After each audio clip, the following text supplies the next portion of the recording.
Tanawan, Quezon, lubog sa lampas taong baha. May detalye si Brigada Glenda Marquesa. Brigada Glenda, ibrigada mo. Brigada Live Report. Lampas taong baha ang naranasan ng mga residente sa Barangay Gis, Tanawan, Quezon matapos hagupitin na bagyong Christine ang naturang bayan. Umabot sa bubong ng mga kabahayan ng naturang baha dahilan upang mahirapan ang mga rescuer na makapasok sa lugar.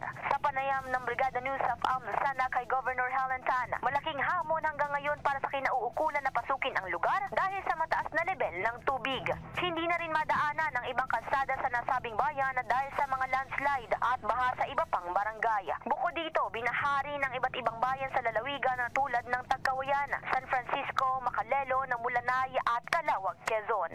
Samantala, patuloy ang isinasagawang road clearing operation sa iba't ibang bayan na humupa na ang baha. And the heart of changing lives, ito si Brigada Glenda Marquez ng 92.7 Brigada News of Lucena.